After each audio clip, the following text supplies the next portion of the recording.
בים סוף נקבע לשניים, ואני עובר בחרבה. שתי חומות מים מימיני ומשמאלי, מאחריי חיל פרעה ופרשיו, ולפניי המדבר, ואולי הארץ המובטחת. זה משך חיי. And what is my lifespan? I'm like a man gone out of Egypt. The Red Sea parts. I cross on dry land. Two walls of water on my right hand and on my left. Pharaoh's army and his horsemen behind me. Before me, the desert. Perhaps, too, the promised land. That is my lifespan.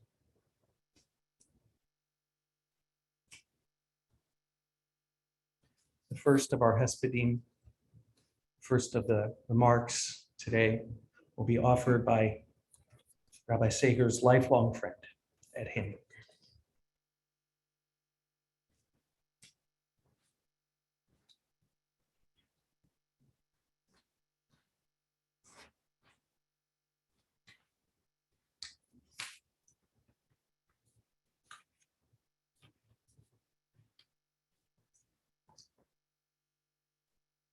At the spring 1968 convention of Seaboard Region United Synagogue Youth, Stephen Gary Sager was elected its president by acclamation. Shortly afterwards, Andy Kaplan, Neil Rosenbaum, Myrna Mandlowitz were elected regional vice presidents, also by acclamation. I then won in the first contested election of the evening to become regional treasurer. The elections concluded as Ella Schlossenberg became corresponding secretary, and Sabina Weinstein, later Sager, won her contest to be recording secretary. I later learned that Steve didn't vote for me.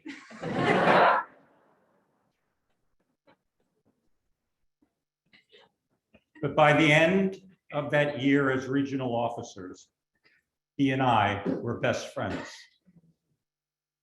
We did more than work well together. We comfortably integrated into each other's lives. We sang together in performances where Steve naturally did the complicated harmony parts. He graciously ate my grandmother's terrible cooking at my family's Shabbat dinners. He slept many nights on the floor of my dorm room at the University of Maryland. We were roommates together with our friend Gary Fink at the University of Tel Aviv. And Steve and I shared an apartment upon our return from Israel. He was the best man at my wedding to Stacy, and I was the best man at his wedding to Sabina. For over 50 years, we got together for New Year's, ostensibly to commemorate Stacy and my wedding anniversary. But along with Stephanie and Gary Fink, it was really a gathering to celebrate a friendship that was more of an extended family, with each other's children considered like our own. We shared simchot, the deaths of parents, the joys and frustrations of being parents ourselves, the pressures of developing careers, and the successes we were fortunate enough to achieve. And over the decades, my relationship with my best friend never really changed. Conversations between us were frequent, sometimes very frequent. We had books to discuss, his high holiday sermons to develop, each other's essays to edit, our respective struggles to work through, the wisdom of Star Trek episodes to ponder, and lots of chances to laugh at ourselves and the world around us. Steve tried without much success to get me to appreciate poetry and jazz, and I tried without much success to get him to appreciate statistical models and the blues.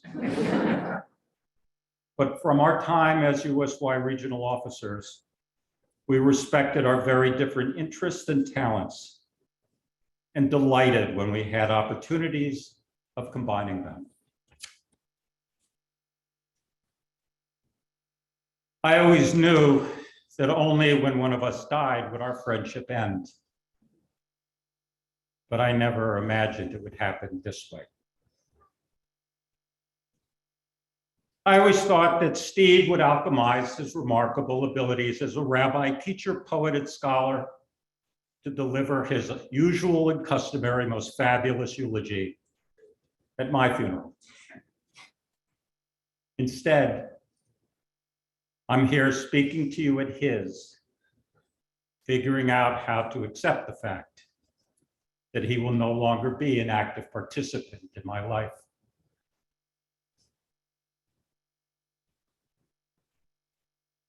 The question that makes me most uncomfortable these days is, how are you doing? As I've struggled to find concise, adequate response. The English language provides words like sad and sorrowful that reasonably convey the direction of feelings, but not necessarily the depth. I tried stringing together a bunch of synonyms of these words, or enhancing them with adjectives like very or profoundly, but none felt right to me. So I turned to Yiddish, the language of my Zeta and father, the language that somehow effectively synthesizes multiple dimensions of meaning into single words. Now I answer the question, how are you doing? With, I'm umatik. Defined in Yiddish English dictionaries as the emotional pain associated with or characterized by feelings of disadvantage, loss, despair, grief, helplessness, disappointment, and sorrow. Unmet gloom. Say it again. The word. The emotional pain associated with or characterized by feelings of disadvantage, loss, despair, grief, helplessness, disappointment, and sorrow. Umatik. Unmet gloom. When we spoke right after Steve was first diagnosed with cancer, I said that the person I knew who would know what best to say to someone in his situation was him. And so I asked what he would say to himself at this moment. And he responded, embrace the gift of life and pursue purpose for as long as you can. Steve asked me to remind him of these words if his resolve ever faltered. And I promised I would. I, of course, never had to. I have no idea how many more years I have ahead of me, or at what point I'll wish that Steve was there to say exactly the right thing to me as mortality draws near. But then I'll remember the words he told himself. I'll commit to embracing the gift of life and pursuing purpose for as long as I can. That I will do, my very best friend. I promise.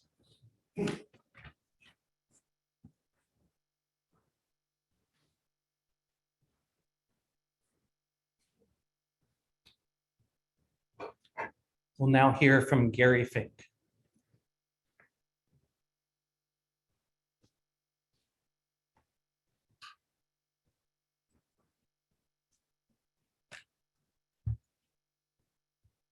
Thank you, Rabbi.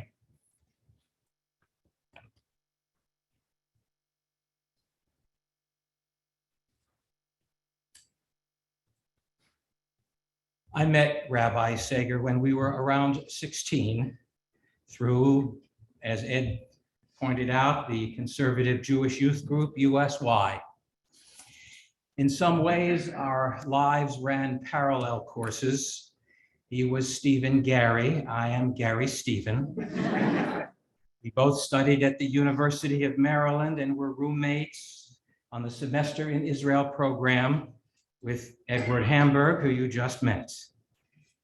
He became a Reconstructionist rabbi serving a conservative pulpit, and I became a Reform rabbi serving a Reconstructionist pulpit, where he had served as a student rabbi, and he was the matchmaker for me. And as you just heard, the Sagers, Hamburgs, and Finks formed an extended clan, coming together from different cities every year for over 50 years. As far back as high school, Rabbi Sager was tall, handsome, athletic, musical, and had a terrific voice. He was confident, friendly, and seemed to know just what to say even back then. He was a natural leader at a very young age. His quick wit and humor could put a room in stitches, and his laugh, can you hear it, was resonant and infectious. He could create or find laughter in the most mundane situations. Those who knew him well know that occasionally his humor could cut you to the quick. Stephen had many passions. In high school, he fell in love with Sabina, and in college, he fell in love with the English language, and then Hebrew. Steve crafted words as tools for teaching and learning, like painters use brushes, paints, and palettes. Though drawn to the intellectual in one-on-one conversation, Stephen could marshal his full attention and deeply engage with you, no matter what the topic. Throughout his life, Stephen spent many wonderful days in Jerusalem. But you know, our tradition speaks of not one, but two Jerusalems. Yerushalayim shel Mata, Jerusalem below, and Yerushalayim shel Ma'ala, Jerusalem above. The Jerusalem below is the actual city, a place that is real and earthly. Jerusalem above is an ideal vision and ethereal place where ideas are shaped. Below is an expression of everyday physical reality, while Jerusalem above is a metaphysical, creative realm. And Steve preferred to dwell in Jerusalem above, where the question is more important than the answer, and the seeking is more important than the solution. The language of Jerusalem above is poetry. Jerusalem below, prose. And verses of poetry nourished him. Through poetry, he could explore ultimate questions and guide us, exploring and peeling away multiple layers of meaning. For Stephen, Jerusalem above represented Agadah, Midrash, stories of our people that weave an ever-expanding tapestry of tradition. Stephen thrived in the world of Midrash like a jazz musician, riffing and evoking familiar themes, but in new and creative ways. People who dwell in Jerusalem above are sometimes disadvantaged because their head is in the clouds so often. Fortunately for Stephen, his partner of almost 50 years, Sabina, provided a grounding and attention to details, without which he could not as easily have moved forward. It was this complementarity that fostered much productivity. This partnership kept going through the years. It is complicated being the child of one so revered, especially one who spends so much time in the intellectual stratosphere. Now, having grown into adulthood, each of his children has found a unique path in life that in some way reflects their father. In Ariel, we see a seeker of spiritual understanding. In Jacob, we see a healer of thoughtful and even temperament. In Noah, we see one who passionately understands the wordless power of music to connect and uplift. A couple of weeks ago, Stephen was able to give most of his family, those present on that Erev Shabbat, a blessing, that each of them might find fulfillment and peace. And to all of you in his family, today, we say, today and always, Ken Yehi Ratzon, may that blessing be realized for you and your loved ones. From time to time, and particularly at the end of Stephen's life, his reluctance to focus on practical details and decisions led to frustration, even exasperation. But he remained true to his spirit.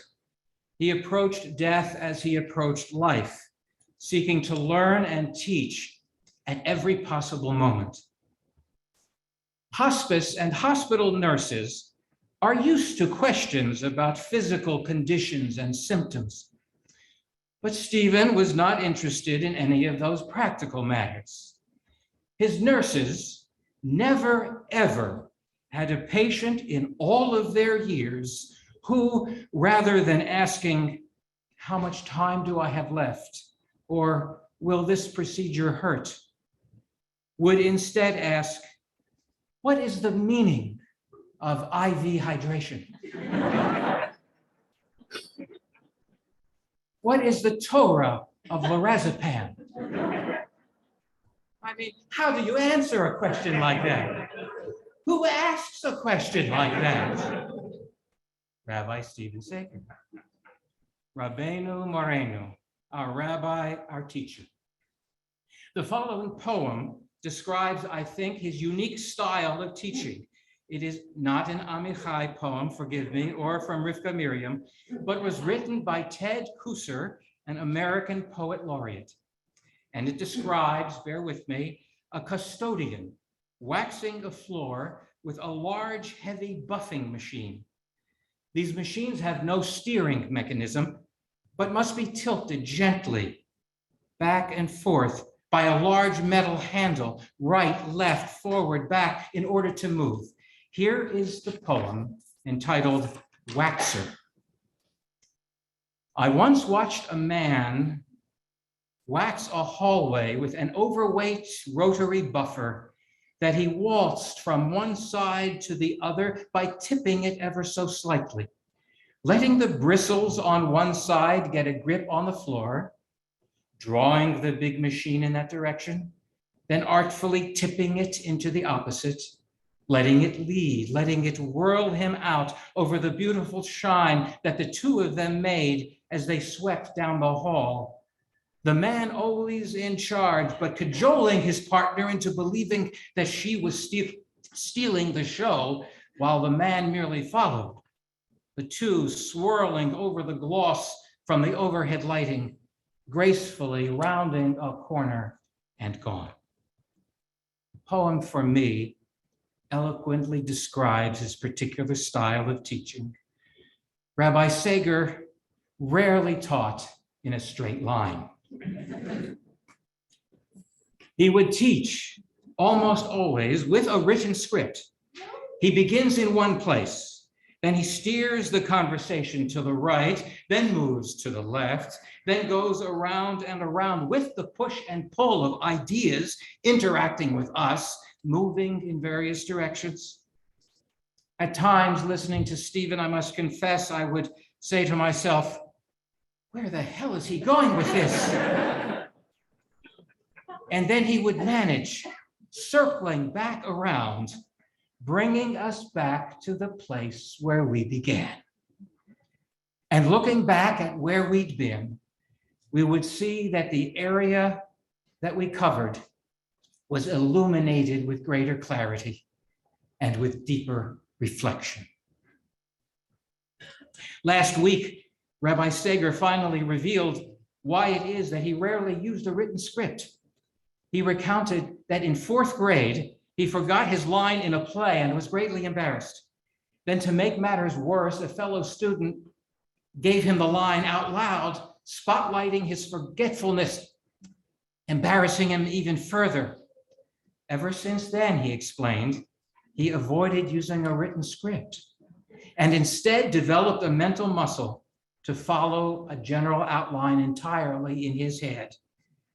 And he shared this story, noting it's interesting how seemingly little things can make such a significant impact. Rabbi Sager remained who he was, true to himself to the very end of his life. Dwelling in Jerusalem above, he was annoyed by his physical incapacities, not because of an existential fear of death. No, he was frustrated with his illness because it held him back from his teaching. He wanted to teach from his hospice bed right up until the day he could barely speak.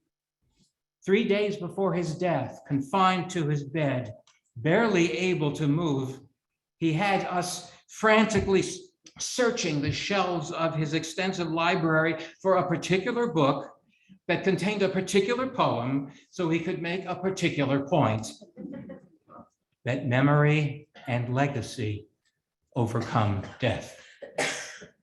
One of the ways that our ancestors imagined life after death is a large room, a study hall, with sages of many generations seated at rows of tables upon which sacred texts are laid open. At this sacred place, God itself leads a discussion exploring questions of the mysteries of the universe. I would like to think that if such a realm exists, there would be a place at the table with a nameplate reserved for Harav Yisrael Gadal ben Yitzchak Ruven Ubatya, and that Stephen has now taken his place among the sages. In our world, we share our stories, his memory, and carry his legacy. Zichroncha Livracha, my friend. His life and memory will be a blessing. May his soul be bound up in the bond of life.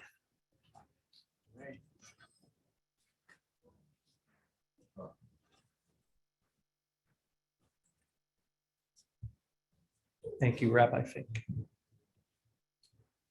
We'll now hear from Shula Bernard, a past president of Bethel and one of the heads of our Hever Kadisha.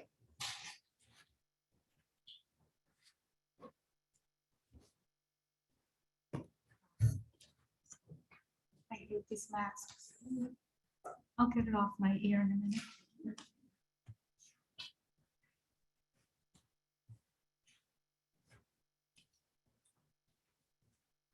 O Zarua la Tzadik, Uleisrael Simcha. O Zarua la Tzadik, Uleisrael Simcha. Simchu Tzadikim la והודו לזכר קודשו. שמחו צדיקים באדוני, והודו לזכר קודשו. These words, this melody, catapults me to the sanctuary and the world created by Rabbi Sager on Kol Nidre. The lights dimmed, the candles flickering, as the Torah scrolls are taken from the ark and passed through the congregation, for all to touch, for all to draw near, as we sing the haunting melody and the words from the psalm. This, I learned over the years at Bethel, is what Rabbi Sager did. He gave us melodies and stories, poetry and sacred texts that brought us closer and closer and lifted our souls and helped us find Torah. My husband, Steve, and I moved here with our 6-week-old baby in December of 1980. A couple of months later, we came to Shabbat services in our new community. I wasn't expecting much. My young, arrogant self, after all, I was born in Israel, grew up near Muncie of all places, and here I found myself in Jewish flyover country on the way from the great Northeast all the way to Florida. It wasn't long that I realized how wrong I was. I entered a sanctuary where the bima was facing in a direction that was either Chapel Hill or Cameron Stadium, depending on but not east, not Jerusalem. But given the ruach, we might as well have been in Jerusalem or the Upper West Side of New York at least. Rabbi Sager and you, Sibi, enabled me to be a part of the service in a way I just hadn't known possible, not in the Orthodox world with which I was familiar. I donned a talit, I learned to chant, I learned to raise my voice in the sanctuary. And over the years, I mustered the courage to serve as gabbai and even to lead services. Or when our incredible Chazan, Eric Myers, dared to take a sabbatical year that included the high holidays, Rabbi Sager insisted that, we didn't need to import a heavy hitter from New York. We could do it. Of course we could. And so I found myself, as did a few others, either that year or another, I can't remember exactly when, at Mrs. Peacock's voice studio on Chapel Hill, singing scales, all funded by the rabbi's discretionary fund. You see, Rabbi Sager had faith in us, but he wasn't taking any chances. During those early days, much to my relief, I saw that children were welcome in the sanctuary. After all, when we got here, the adorable Ariel was a little over 2 years. Sibi was pregnant with what is now Jacob. And there was a toy box right there in the front that was shared by my children, the Sager children, and any other children who happened to be there on Shabbat. And when the Torah was marched around, we all needed to look down to make sure we weren't stepping on a child or someone's toy. And when a baby made noise, Rabbi Sager pointed out that in all likelihood, the child had a profound contribution to make to the Torah discussion. I found a sanctuary where the rabbi did not preach from the pulpit. Rather, he shared with us words and texts from his rabbinic heroes, sages, and poets. How he managed to spin gold out of difficult Torah portions at baby naming's anniversary, B'nai Mitzvah, even when the Torah portion consisted of all curses, was a wonder. My children were beneficiaries of his vision to turn teens into tutors. And I recall Shabbat mornings when I would enter the sanctuary before services began, and into a cacophony of voices and teens with their pre-B'nai Mitzvah students sitting in groups of 2 or 3 all over the sanctuary as they practiced chanting a service or their haftarah. Our kids were known as Rabbi Sager's kids. I found this out when our daughter spent some time in Beijing and over Rosh Hashanah went to a minyan in the Chinese capital. Turned out the visiting rabbi studied with Rabbi Sager at the Hartman Institute, clear across the world. He turned to her and he said, "So you're one of Rabbi Sager's kids? Okay, you can do the haftarah." During the high holidays, when Rabbi Sager did give sermons, these at times led us into a mystical labyrinth that we might have had trouble following. At times we did. But he also gave us our North Star, a pshat to read and take with us, or as we fondly refer to as Rabbi cards, such as the one that fell out of an old machzor that sits on my bookshelf. Chayav Adam lirot et atzmo ke'ilu hu yatsa miMitzrayim. I could hear him now. One must see oneself as if he had left Egypt. The Pshat could travel with us through the coming year. We got 2 at Rosh Hashanah and we got 2 at Yom Kippur. For me, this is among Rabbi Sager's most meaningful legacies, this gift, empowering us to participate, to study, to learn, to share in his love of our sacred texts, to find our Torah. I've been a part of the Chevra Kadisha for many years, the Women's Tahara group. Our work is always moving and tender, but there are times when performing the mitzvah is heartbreaking, when our eyes fill with tears and our souls deeply rattled as we carry out the ritual. I remember some of those times as we silently went through the ritual and we completed our task. We would drape the coffin with the blanket and accompany the Meitah out of the Tahara room. I remember the hallway of the old Howerton Bryan Funeral Home in downtown Durham. Turning to the left led to the reception room where the Shomrim would sit with the Meitah. Turning to the right were the offices, and in a hallway leading to an entrance used by the staff was an old vinyl table and 4 chairs. During those difficult taharot, when we came out, there we would find Rabbi Sager. He was waiting for us. He sat at the old table in the hallway and we saw us coming out. He rose quickly, hurried to us. He understood. He anticipated our need. He waited as we performed the Tahara, and he was there. His presence, his words of comfort, the psalms and melodies he shared and encouraged us to recite, helped to nourish our souls, helped to lift our spirits, so we could once again move from the Tahara room and re-enter our world. This too was a teaching I took from Rabbi Sager, how to be present, how to find and give comfort using our texts and melodies. I'll share one other story with you. My mother's sudden illness brought us some difficult decisions. And so we turned our living room into her dying room, and not too long after, on a cold, bright, sunny January afternoon, she died, surrounded by all of us, my father, her children, her grandchildren. I don't know how Rabbi Sager found out so quickly, how he managed to get from Durham to Chapel Hill so quickly, but there he was at our front door. As he entered, he saw my father.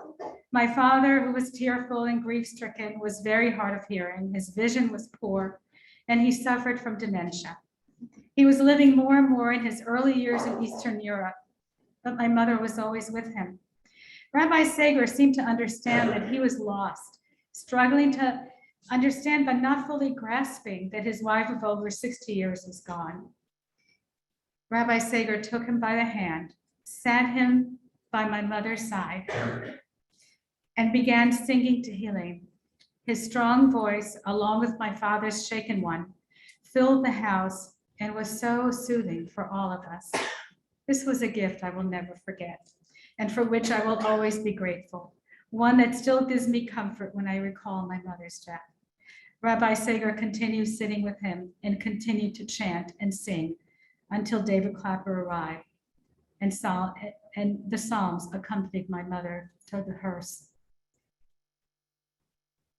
For 10 years or so, I was part of a group that studied Midrash every Monday evening at Bethel Library with Rabbi Sager.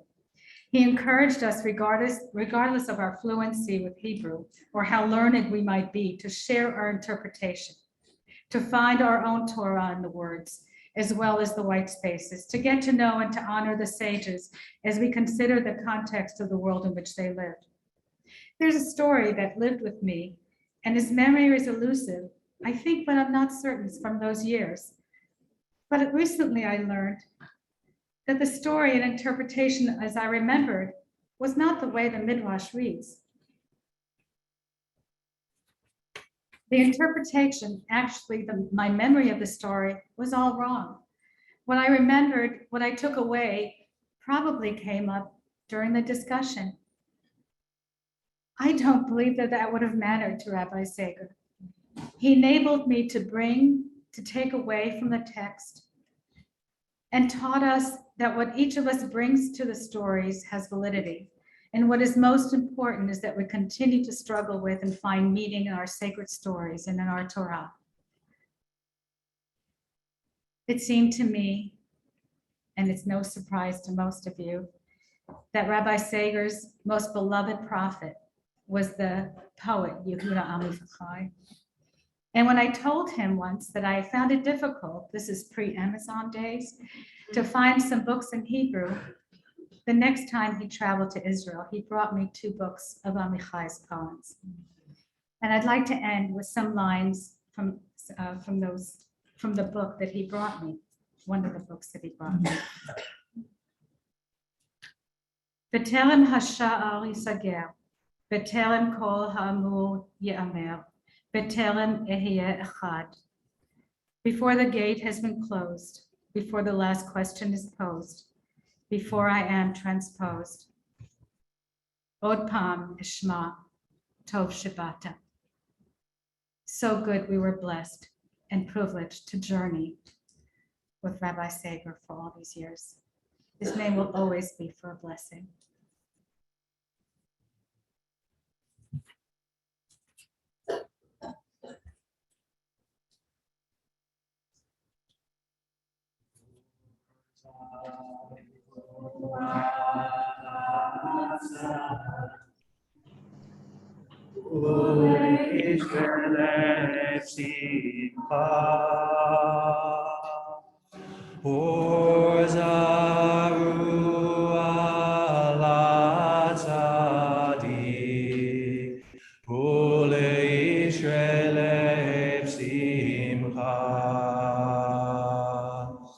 Simchu tzadikim b'Adonai,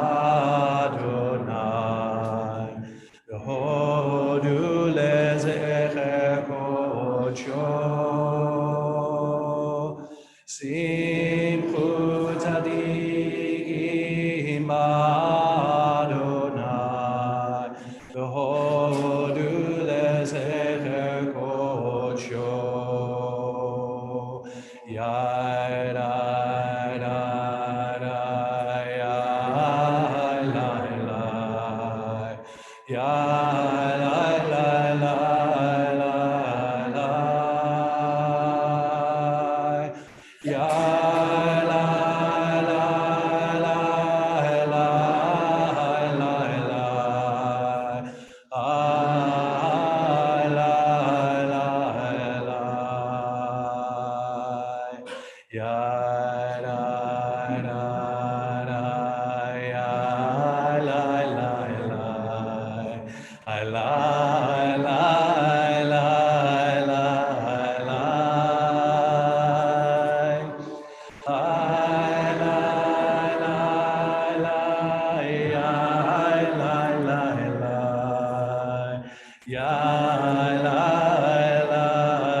One more time.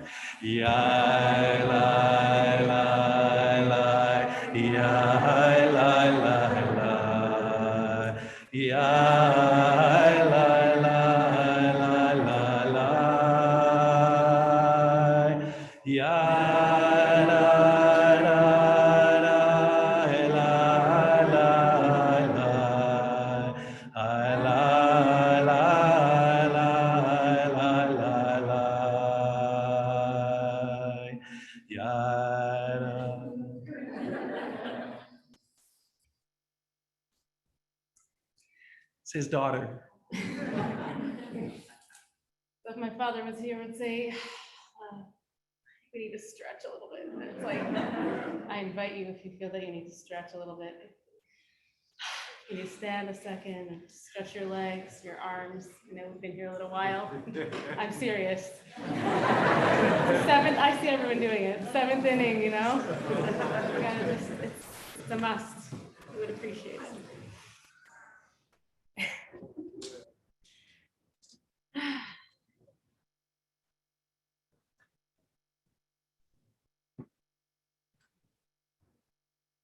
feel free to stand. That's the thing you need to do. I have been thinking about these words for 2 years, practicing them in the shower or wherever else you are when you're alone, just thinking, what will I say?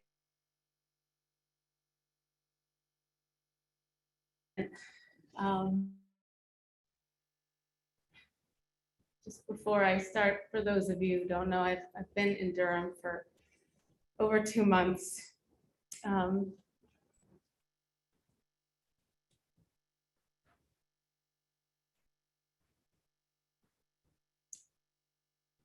months that I will never, ever forget, and thank God for every day that I had a chance to spend here with him. So they will be cherished forever. What a privilege. What a zchut. Any of you who have ever learned with my father know that he was always interested in a particular theme. One of the last things that he spoke about in the last few years was the theme of Masechet. It's the way we say tractate, like a tractate of Talmud.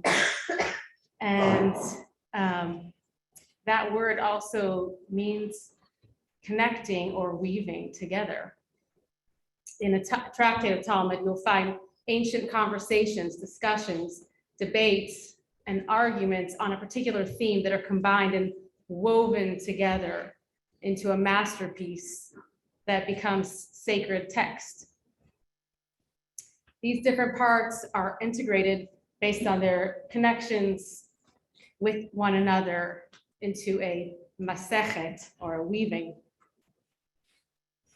My father, my Abba, was interested in how it is that our lives are tractates or weavings, woven together by the different people in our lives, the different experiences that we have. Each story or experience is an integral part. Otherwise, we wouldn't have the weaving, just like the threads come together. Without one thread, the weaving might fall apart. What makes these stories sacred is the fact that they are woven together, one with the next. Mine with yours, yours with mine. V'zot Torah. Anyone who remembers? V'zot Torah. Our lives, our bodies, our Torah, they are sacred texts. This was my father's way. Oh, you're fine. This was my father's way about the world. He desired to integrate himself into all things and all people's stories. When I asked, where is Adina? When I asked our dear and beloved, start that again. When our dear and beloved friend Norman Newberg, Adina's husband, passed away last week, after the funeral, which we attended through Zoom by my father's bedside, I asked my father, who was a student of Norman's, what was the most important lesson that Norman taught you and that you carry through in your life? So he answered, Norman taught me how to read myself into the Torah. He taught me how to make Abraham's life my own, my life. To this I responded, Abba, if someone asked that very same question about you for me, I would answer the same thing. And so from teacher to student, from student to teacher, the lesson has been passed down. The tractate cannot be woven without the connections, without integrating one story into the other. And Abba made this his mission, and he made it his mission to be part of my life. And I am grateful for that. As you all know, we are best friends. I mean, daughter and father, and some of the best friends that there are. As a young child, I loved the way in which he was attentive to me. He was always listening, always asking, always interested in everything that I did. He was also always available to me. He was ready to lend an ear. He wanted to know how my day was. His office here, somewhere here, in the shul here at Bethel was a second home for me. And I could always walk in, I could always come by and just knock on his door and practically walk right in. He would stop whatever he was doing for me and give me the time. And you all know how much he made himself a part of your lives and made your lives a part of his. For me, it also continued into the years where I lived in Israel, which there are 26 of. That is a lot. And he came at least once every year and sometimes twice. And he even lived in Jerusalem for half a year on a sabbatical year. I'd like to share a few of the things that he did with me in Israel to just explain the way in which he made himself a part of my life. First of all, when I lived in Nachlaot in the center of Jerusalem, he would always stay with me. Roommates, of course, were there too, but he stayed with me in my room. I had a second bed, like he was always there with me. He would hang out with my friends. We would go out drinking together. We would go listen to music, to the Moshav band or whoever else was playing. And all of my friends, many of whom are probably with us here on Zoom from Israel, many of them can tell you stories about those fun evenings together in town. We celebrated his birthday every year in Israel. Hartman was always during at the end of June. His birthday is June 29th. So we always celebrated his birthday together. I threw him parties in my apartment. I invited his friends from the Hartman Institute one year and surprised him. So we had a tradition of celebrating his birthday together. Water, please. Thank you.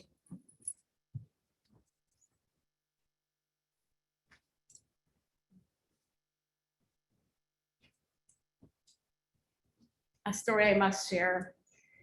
My Abba always came up to Nov, to our moshav where I lived, and always came to visit my school where I teach, came to see my students and my friends who I work with.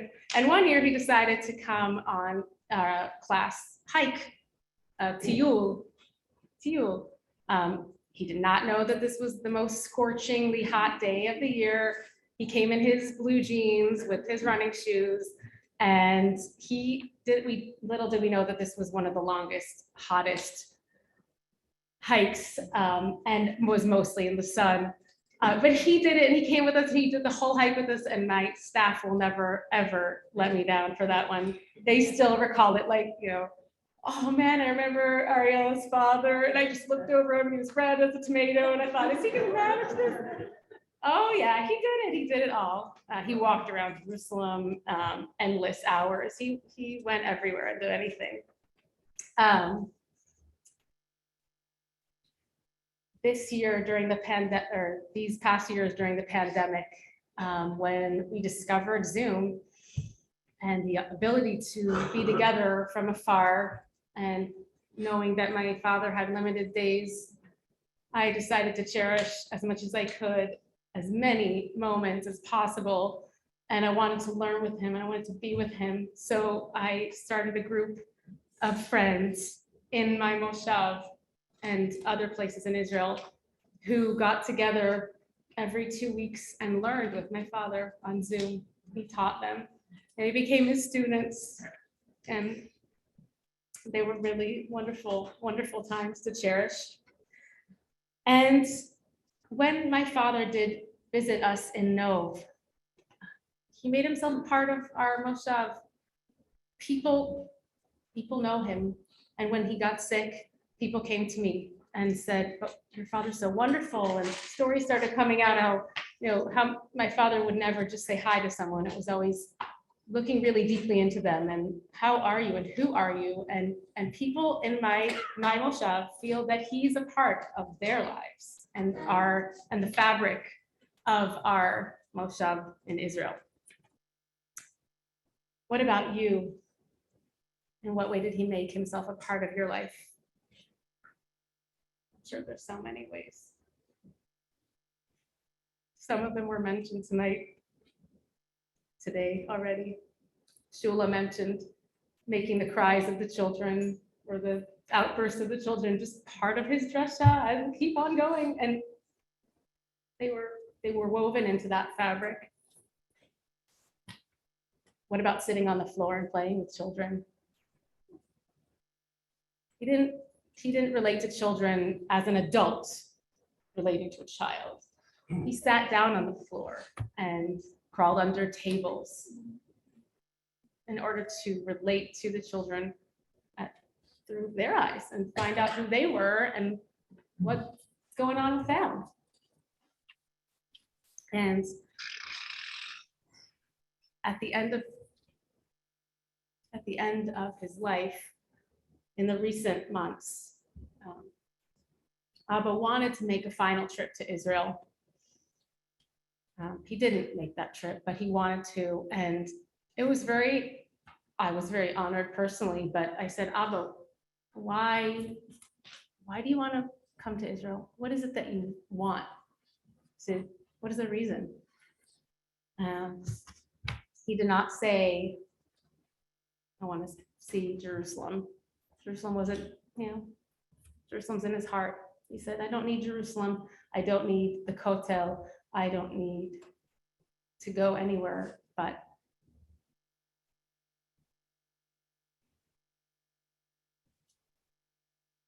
to sit in your house, on your couch, just listen to your kids playing,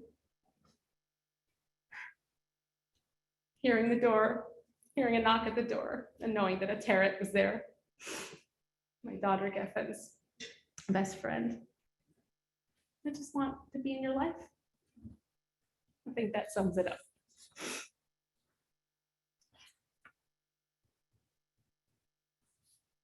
Not the right word.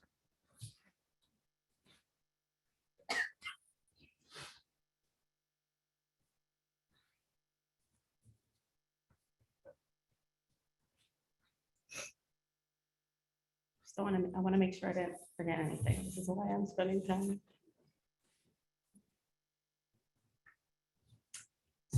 Many of the people you've heard today, and many of us think of my father as a teacher. Oh yeah, we all know he was a teacher.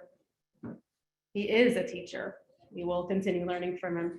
But he was also a student, and his curiosity about others made him that student, and he wanted to learn from our texts, from our sacred text, and make it part of his. You heard about it. Rabbi Fink, Gary spoke about the nurses, and to be honest, aside from asking about the IV or the lorazepam, he also asked them things like, how are you? And they would say, oh, I'm fine. And then he would say, no. How is it for you to work as a nurse? It must be really hard for you to go in and out of rooms all day long and to talk to people who are sick and face another patient. Is that hard for you? Do you want to talk about it? And that was him. You all know that he loved photography. Anyone who walks into any of the rooms that he ever lived in or his studies, you see the pictures on the wall, particularly black and white photos. Many people know that. And he loved the camera. He was a photographer himself. Taking pictures all the time, but not only taking pictures. Sometimes I would catch him, with the camera and focusing the lens, and I would sort of move and I'd say, oh, sorry, Abba, I ruined your photo. And he'd say, oh no, I wasn't taking a photo. I was just testing out the light. I was just looking at the shadows and the light and how it's focusing in. I wasn't going to take a picture. The light, the dark, this is how he focused. light and dark, shadows.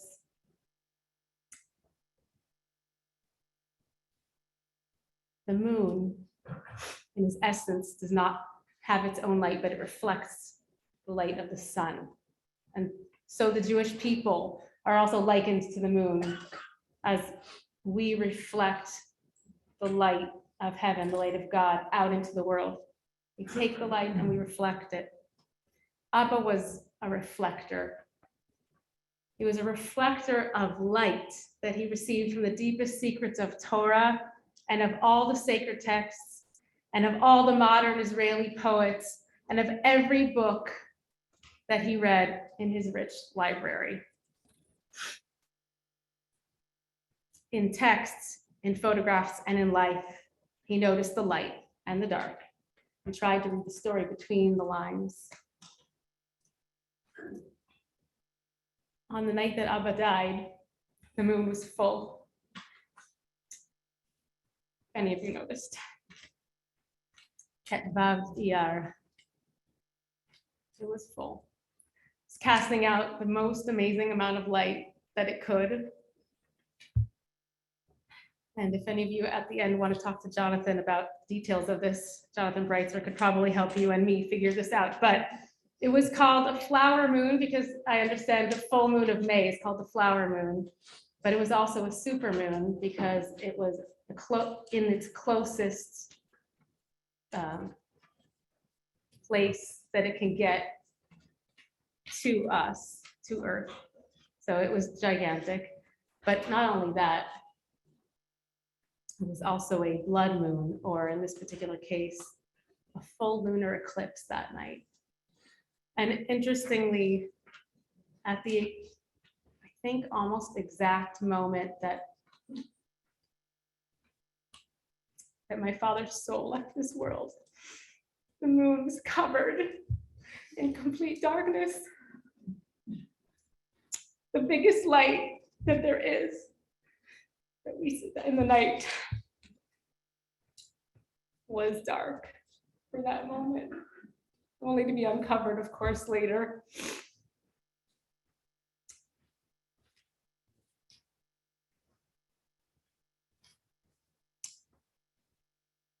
My father's life was about connecting conversation, sicha, weaving the stories of the past with those of modern poetry, making them relevant to our lives, and allowing us to make our movie version of the story. You've heard that one. He taught us to intertwine the threads under and over into the fabric of life. He was a master weaver. So all of us, being his family, because he made himself so much a part of our lives that I think you could kind of pluck anyone from this room and from all the people who are with us only by Zoom. Every single person could tell you how big a part of their lives he was. So we will all carry him through our lives. He has woven himself into them and is an integral part of the fabric of all of our lives. I want to take one moment to just acknowledge probably the biggest gift that he gave all of us.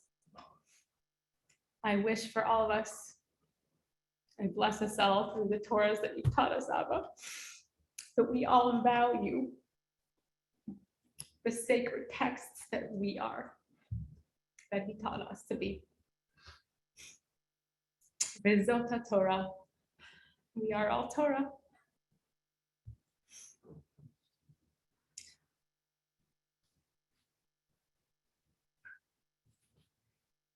Love you, Abba.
Nar Hayiti Begam Zakanti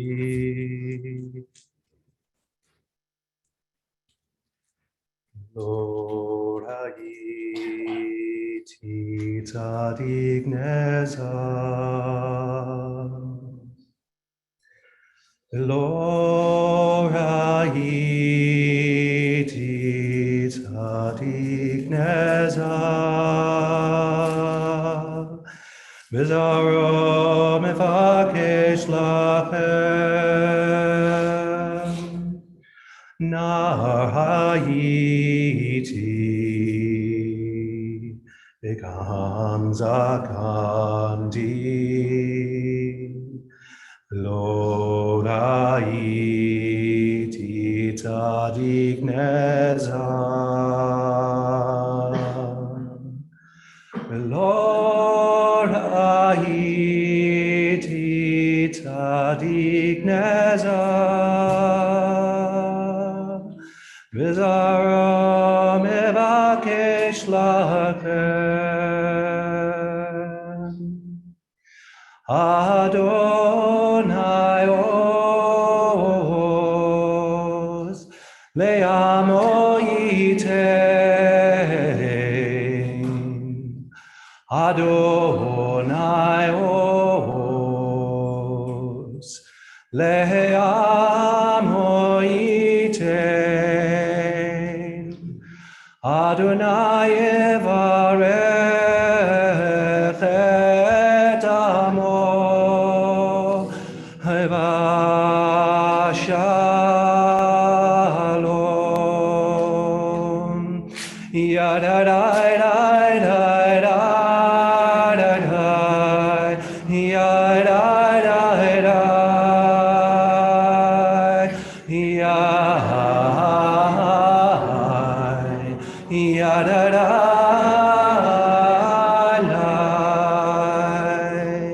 Yadai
Stephen Gary Sager was born in Tacoma Park, Maryland on June 29th, 1951.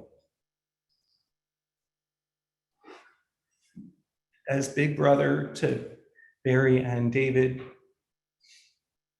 Steve took care to show them as a child significant things. Look how the trees grow. Let me help you understand how music works. He was a comforting presence during their parents' divorce. Steve's love of Judaism came not from his parents, neither of whom were religious, but from listening to Kiddush sung by his grandfather, Jacob or Jack Sperling, and walking to shul with him whenever he could. He was a Montgomery County record-breaking swimmer, an all-state trombonist.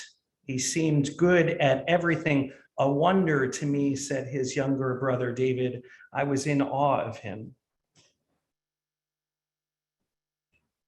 At the University of Maryland, everyone was afraid of Dr. Ivri, literally Dr. Hebrew,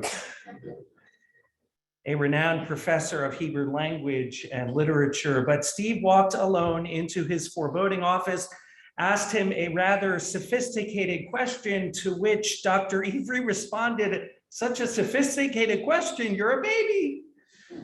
Why aren't you taking my classes? You should be taking my classes. Steve became his star pupil, Ivri his mentor, giving him the intellectual foundations upon which he would build a lifetime of scholarship and fascination with Hebrew language and literature. Back in high school, at a summer USY program, Sabina saw a gorgeous guy with a great voice and do the Haftarah. And she said, ooh, who's that guy? Whoever picks up a girl with a Haftarah. But it got you. In December of senior year, each of them broke up with their respective girlfriend and boyfriend, and they went on their first date to the Silver Spring in Maryland. Steve magically took a penny out of his pocket and told Sabina to make a wish. And she was smitten. They attended Maryland together and were married in 1973, right after graduation. Steve graduated the Reconstructionist Rabbinical College, and while Bethel Synagogue is 135 years old, the synagogue as it is today, participatory, interactive, intellectual, owes its identity to Rabbi Sager. Among other things, it was witnessing a bar mitzvah, Zach Ballison, have a conversation with Rabbi Sager rather than having him give a speech that drew me to this extraordinary community. While here, Steve studied for a PhD in rabbinic literature with Eric Myers. He taught at his alma mater, the Reconstructionist Rabbinical College. He taught at Duke Divinity School, and some of his students are here today. He taught at the University of North Carolina, Southeastern Baptist Theological Seminary, and he was a longtime fellow at the Hartman, senior fellow at the Hartman Institute. And he loved to just, as Ariel said, just wander the streets of Old and New Jerusalem. He corresponded with modern Israeli Hebrew poets, translating and teaching their works on the Sicha website built with Sabina. There are hundreds of translated poems juxtaposed with rabbinic texts in essays that I believe are a unique contribution to the Jewish world. A few years ago, in what feels like an eternity, a group of families surprised Rabbi Sager and Sabina with a festive dinner celebrating that Bethel's Beit Midrash was named in Rabbi Sager's honor. I will say it was a fun evening. The carpet hadn't been installed yet, and we actually drew outlines on the floor underneath. And I have this great picture of Steve lying on the floor, just smiling very happily as somebody drew an outline of him. I think you're sitting on it right there. Yeah. As an Abba, Steve was an unending font of creative storytelling. When the kids went to a restaurant, he would always ask, want to go on an adventure? Want to go exploring? And while they waited for food to arrive, they would wander into the parking lot to see a tree or a dumpster or whatever mysteries awaited in the mysterious world that was Rabbi Steve Sager's imagination. Steve and Sabina are parents to Ariel and Avrami, Jacob and Hallie, Noah and Hallie. And Noah and Hallie, you have been through so much. So much.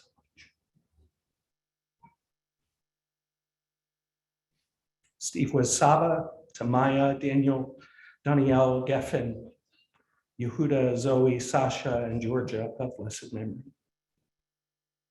And he loved them with an everlasting love. A little over 2 years ago, Sabina called me on a Friday afternoon from the emergency room. I asked her if Steve wanted me to come, and she said, no, but I do.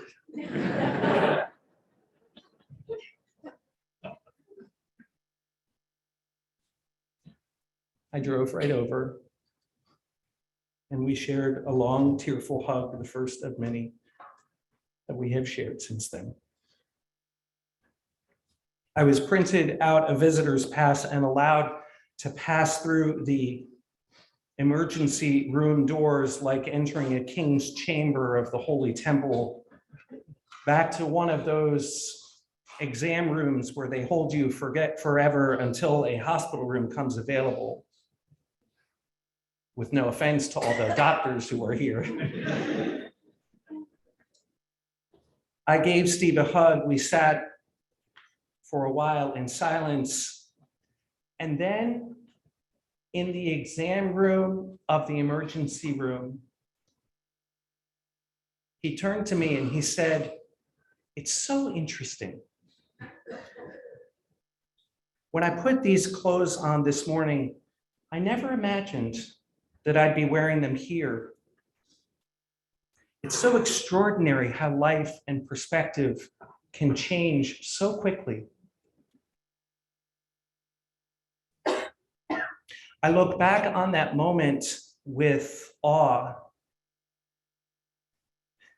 It is so quintessentially my friend and teacher. In the midst of the white-hot crisis of a raw, devastating moment, literally in the ER exam room with the words pancreatic cancer still echoing in the air, Steve was fully inside of the moment and at the same time able to observe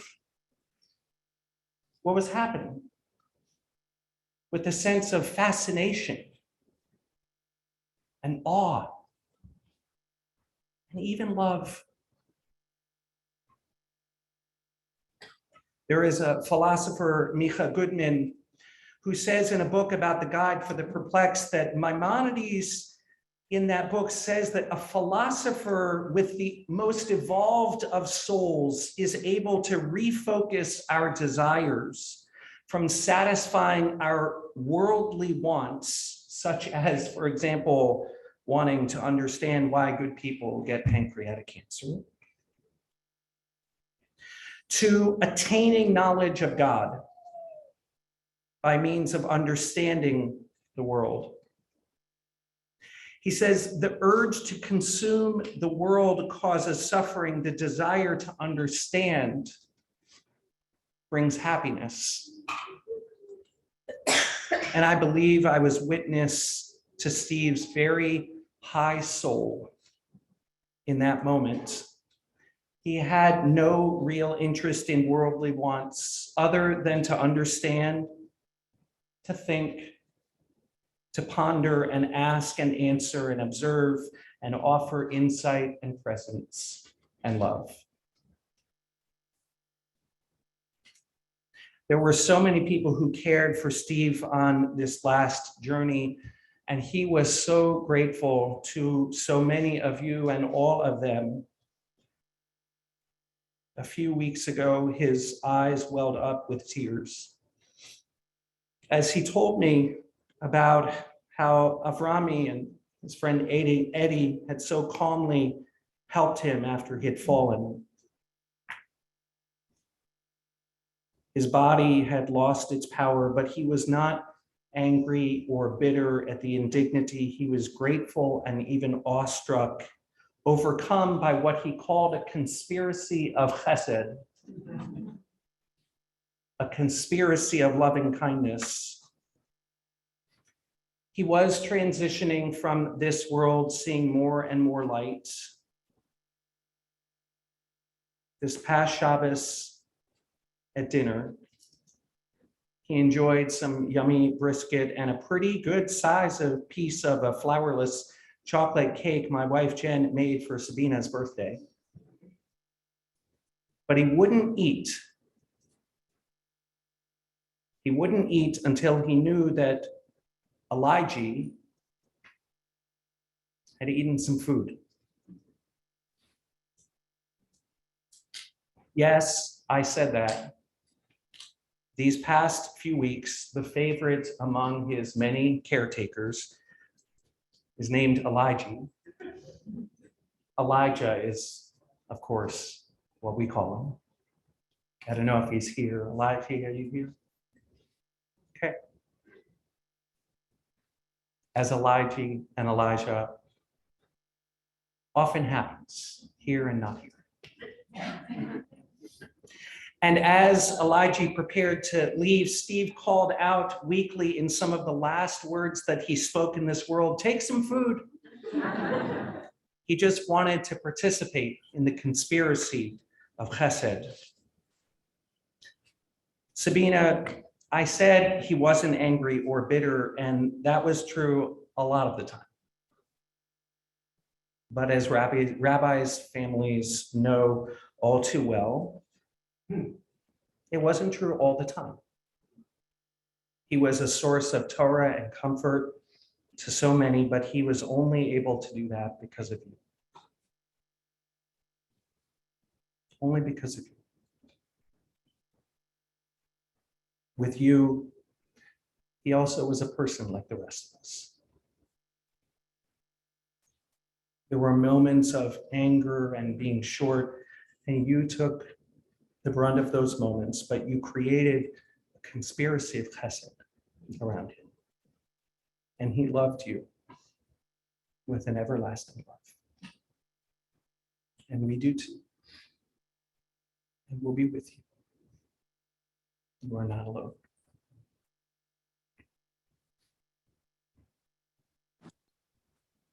I wrote a book a few years ago about losing friends. I hate this.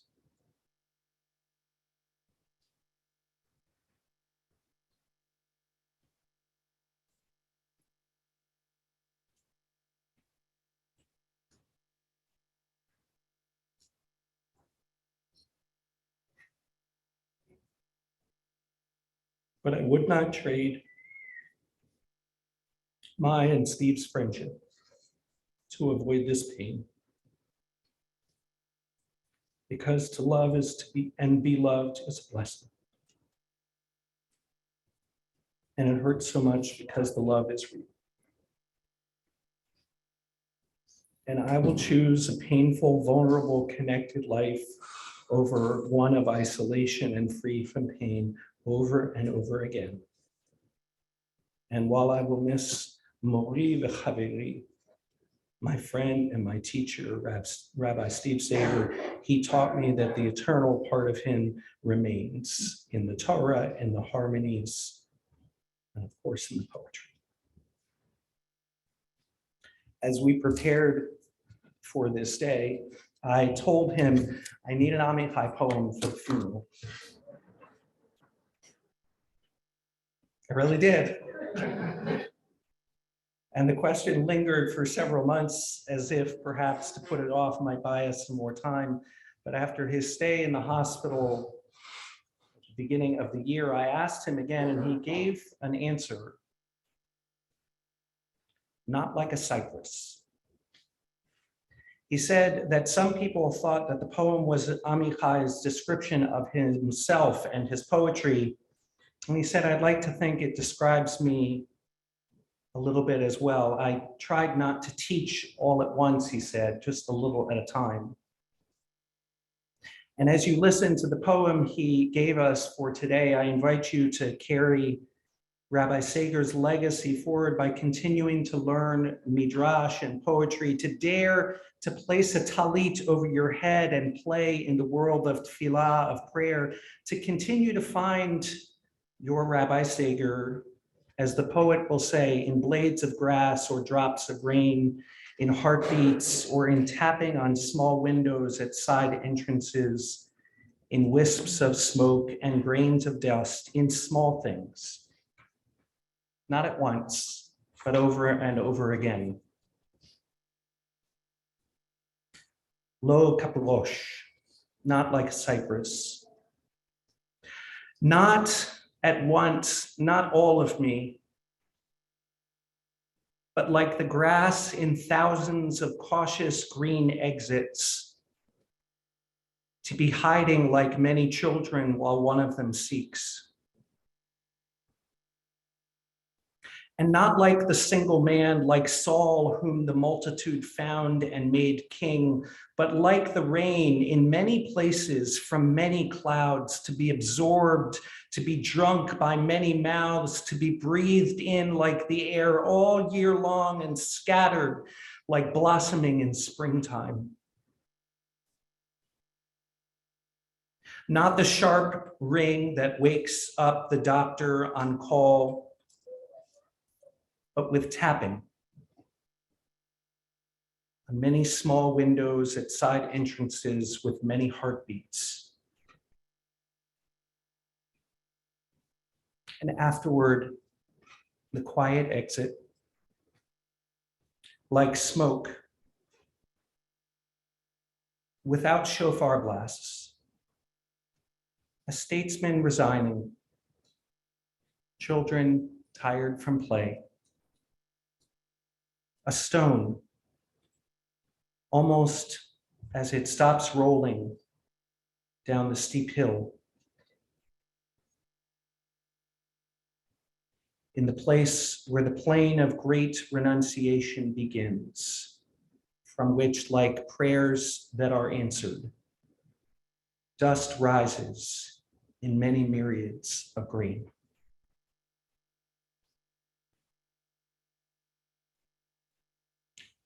Rabbi Steve Sager, Morenu v'Rabbeinu, our teacher, our rabbi, Harav Yisrael Gadal ben Yitzchak Ruvenu Batya, died on Sunday evening, May 15th, 2022, the 15th of ER 5782, the 30th day of the Omer. Now cracks a noble heart. Good night, sweet prince, and flights of angels sing thee to thy rest. Your memory is a blessing. And let us say, Amen. We now call forward Eric Myers to sing a favorite melody of Steve's, the Yigdal that concludes the Kol Nidre service, followed by El Malei Rachamim, the memorial prayer.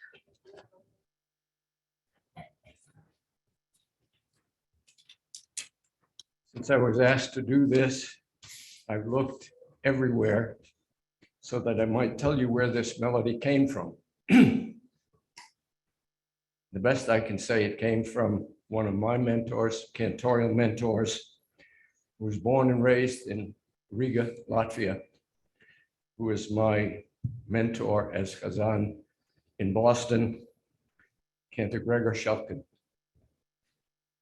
He told me, on Kol Nidre, when you conclude the service, you have to continue the mood. And we began that mood with Or Zerua. I didn't know that was going to happen today. And we're going to maintain it and continue now with this haunting Yigdal. יגדל אלוהים חי וישתבח נמצא בעיני אל מציאותו אחד ואין יחיד כייחודו נעלם וגם אין סוף לאחדותו אין לו דמות הגוף ואין לו גוף לא נערוך אליו קדושתו קדמון לכל דבר שנברא ראשון ואין ראשית לראשיתו הינו אדון עולם וכל נוצר ביורא גדולתו ומלכותו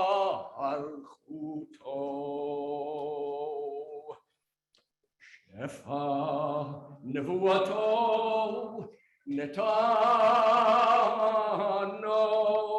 אל אנשי סגולתו ותפארתו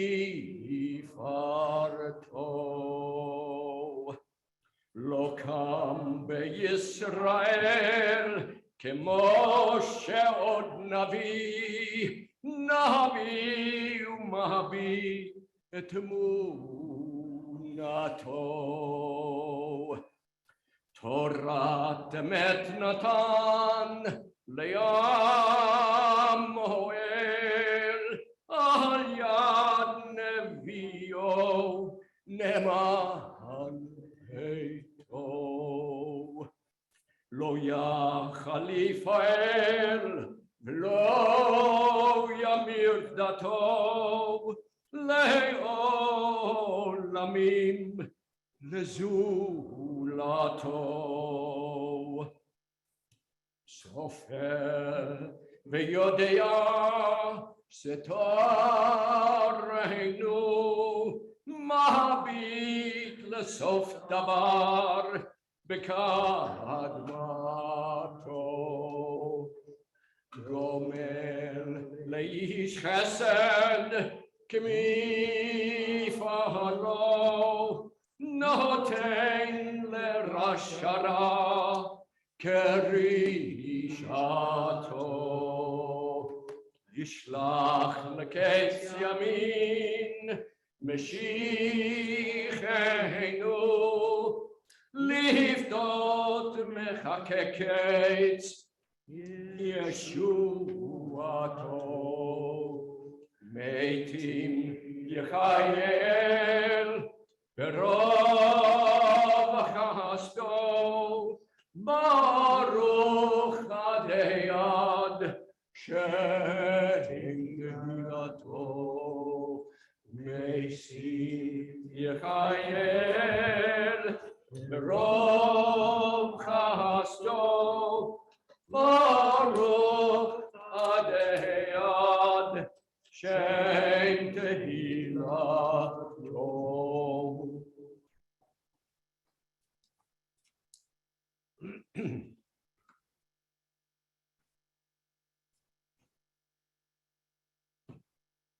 אל מלא רחמים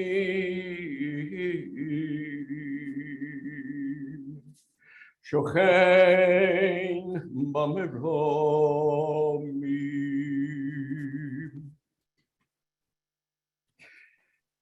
המצר מנוחה נכונה תחת כנפי השכינה במעלות שתושיבו טהורים כזוהר רקיע מזהירין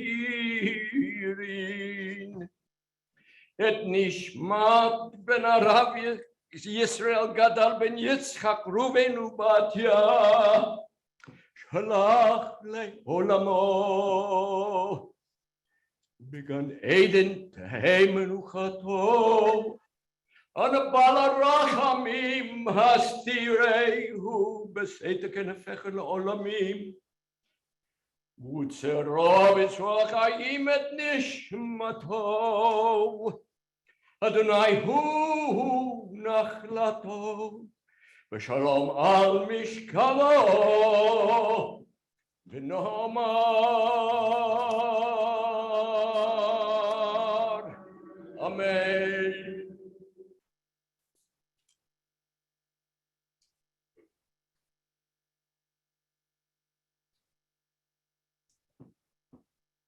Please be seated. In a moment, we will call forward pallbearers to escort Rabbi Sager's casket to the hearse.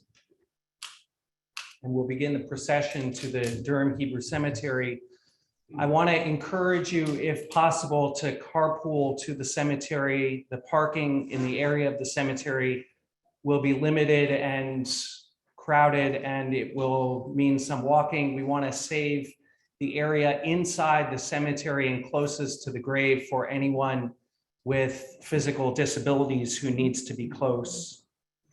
There will be a Shiva tonight at 7 p.m. in the backyard of the Sager's home, on Wednesday morning at 8 a.m., on Wednesday evening, Thursday evening, and Sunday evening at 7 p.m., where we will continue to pray and to learn. Rabbi Sager was a rabbi's rabbi. There are many colleagues who are here, many people who studied with him. I want to also just mention, I heard from Rabbi Rachel Nussbaum, who was a dear student here, and she wishes she could be here and sends her love, and I know she's on Zoom.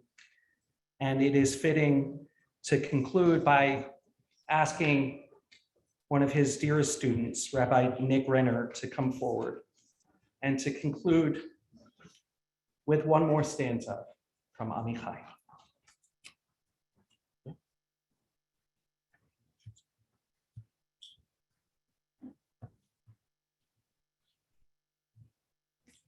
פתוח, סגור פתוח.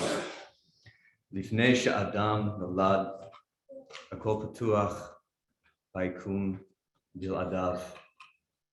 כשהוא חי, הכל סגור בו חייו. כשהוא מת, הכל שוב פתוח. פתוח, סגור, פתוח. זה כל האדם. Open, closed, open. Before we are born, everything is open in the universe without us. For as long as we live, everything is closed within us. And when we die, everything is open again. Open, closed, open. That's all we are.